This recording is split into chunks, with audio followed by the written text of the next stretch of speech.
Magandang oras, magandang buhay mga kababayan, mga ka-Golden Boy. Meron na namang bitiwang mga kataga na grabe. Bloodbath, ibig sabihin madugo at dadanag ang dugo.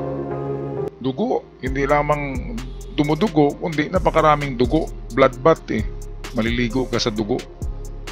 Yan ang binitiwan na salita ni BP Sara na gusto niya ng bloodbath dito sa nangyayaring impeachment case sa kanya. At ang kanyang mga attorney ay mga magagaling daw at they are in a full throttle mode. Full throttle mode na sila ngayon. Ibig sabihin parang karera, di ba? Naka full throttle naka-accelerate. Grabe. Kung magsalita ang mga taong ito ay parang hindi talaga matatalo, klarong-klaro naman kasi napakalakas ng ebidensya. Nako, hindi talaga nila ma-accept na talo sila, no? Kaya ito, atin muna panoorin ang video courtesy sa atin ng Bilyonaryo Channel. Full throttle na mga abogado ni Vice President Sara Duterte para sa kanyang impeachment trial. Handa raw siya sa anumang kahihinatnan ng paglilitis at hirit pa niya, gusto niya ng madugong labanan. Ayan. I actually want a trial because I want a bloodbath. Nakatakdang mag-convene ng impeachment court ng Senado sa Hunyo at sisimula naman ang paglilitis sa July 30. Aharapin ni VP Sara ang mga alegasyong constitutional violation, graft and corruption at iba pang high crimes. At dahil balik sesyon na ang Kamara sa susunod na buwan, kinausap niya ang kanyang kapatid na si Congressman Paulo Duterte na pag-isipang maging House Speaker sa 20th Congress. Ito na naman ang isang napaka-imposible na proposal ni BP Sara na magiging daw ang kanyang kapatid, Speaker of the House, kapalit ni Martin Romualdez. Paano mangyari yan? Paano papayag ang Congress at Senado dyan? Iayaw na nga nila ng mga Duterte dyan At isa pa, hindi yan tatanggapin ni PBBM ng Presidente. Duterte kalaban Kaya hindi pwede. Pati ba naman House Speaker ay magiging House Speaker tong si Pulong? May kaso pa nga yan tungkol doon sa binugbog niya na nabugaw sa bar, di ba? Doon pa lang kung seryosohin ng kaso na yung kulong itong si Pulong Paanong magiging House Speaker yan? Inasecure na ni Martin Romualdez ang speakership yung pagiging speaker for another next 3 years. Siyempre sa 2028 pa matapos si PBBM, yung House Speaker niya ay yun pa rin. At hindi pwedeng palitan kahit pa magbutuhan diyan ay majority kasi ang pa rin ang pro-government congressmen at senators ay majority pa rin diyan. Kaya pagdating sa butuhan ay hindi talaga manalo si Pulong. Ito'y tinatawag na wishful thinking. Wishful thinking lang ito ni Sara na magiging House Speaker itong si Pulong. Hindi daw umimik kasi pag-iisipan pa daw. Kahit pag-iisipan pa yan, hindi nga siya matanggap doon. 101% na hindi, mga kababayan, di ba? Anong sa palagay nyo, di ba? Tama ako diyan. Okay, so balik tayo sa balita courtesy sa atin ng Bilyonaryo Channel. Third term na ng kongresista matapos manalo ngayong eleksyon sa pagiging Davao City 1st District Representative. Sabi ko sa kanya, baka gusto mo lumaban ng speaker. Hindi ba siya sumagot? Hindi siya sumagot. Iniisip din niya siguro yung chances niya na manalo. Kung hindi ka manalo ng, ng speaker, then kunin mo yung minority. Diba? But wala pa siyang sagot. So I guess he's still thinking about it. Siguro, hindi ko alam.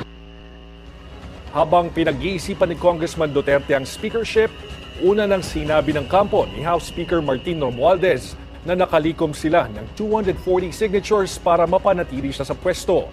Ayan, so meron ng signature si Martin Romualdez para manatili sa pwesto. Kaya wala nang puwang para kay Pulong Duterte. Isa pa, may kaso nga siya, di ba? At marami siyang kalaban diyan sa Congress at sa Senado. Kaya wala na yung kanilang kapangyarihan na sinasabi na makapangyarihan sila sa Mindanao hanggang Visayas hanggang Luzon ay mukhang hindi na. Kasi wala na nga yung leader. Yung pinaka-godfather nila ay kulong na. Ganun lang naman talaga yun. Kapag nawala na yung leader, ay ma-demoralize na ang kanyang mga sakop. At hindi magtatagal ay ma-defeat or babagsak ang dinastiya na yan. Dinastiya ang tawag ni ano dyan, Luke Espiritu, ay Duterte dynasty yan sa South Mindanao. Northern Luzon ay hawak naman ng mga Marcos. So mayroong mga dynasty nga. Ang masama lang dito sa mga Duterte ay medyo hindi nga maganda ang kanilang style, kasi hindi sila iba ang mga ugali. Mayroong mga ginagawang hindi maganda, parang mga standby lang, kaya hindi pwede sa pagdadala ng panggobyerno sa Pilipinas. Dapat talaga makadiyos, mabait, matalino, at malakas ang pangangatawan. Yan lang naman yan. At kapag mahina ang katawan ay dapat disqualified na yan, kasi hindi pwedeng aakyat yan ng bundok at titingin kung ano ang nangyari doon sa mga community sa bundok. Dapat kasi ang lahat ng nasa batas yan na dapat maganda ang well-being, ang physical na kondisyon ng isang kandidato. Pero hindi nila yan in-apply kay Digong Ang pangangatawan ni Digong ay wala na talaga. Kaya dapat hindi na yung tinanggap ang kanyang application sa Comelec. Yung Comelec, tauhan niya pala yung Garcia Kaya yun, pasok pa rin. Nanalo pa rin. Alright, so tapusin natin ang video courtesy sa atin ng Bilyonaryo Channel. Hindi raw ito loyalty check ayon kay Deputy Speaker JJ Suarez, kundi show of unity umano para sa huling 3 taon sa termino ni PBBM. Alright, so dito lang tayo magtapos mga kababayan. Ano ang inyong mga insights, mga salubin sa bidyong ito na gusto daw ni VP Sara ng bloodbath or pagdanak ng dugo o madugong impeachment trial? Paano naman maging madugo yan? Meron bang ihagis dyan na bomba? Meron bang tatama na missile para sasabihin na madugo? Sobrang mag-describe Yan ang masama talaga sa mga bunganga nila, sa mga bibig nila, mana sa kay Digong. Grabe kong magsalita. Sabihin mo naman na bloodbath. Ibig sabihin ng bloodbath ay bumabaha ng dugo Ipapaligo mo na. Masahol pala kay Dracula. Sa nangyayaring crusade sa panahon ni Dracula, mga 12th century AD, ay merong nangyayaring bloodbath sa gira na naroon ang tinatawag na Count Dracula.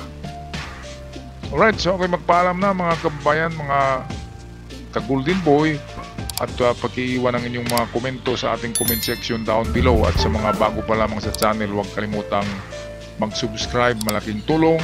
Maraming salamat sa lahat. Paalam at ingat.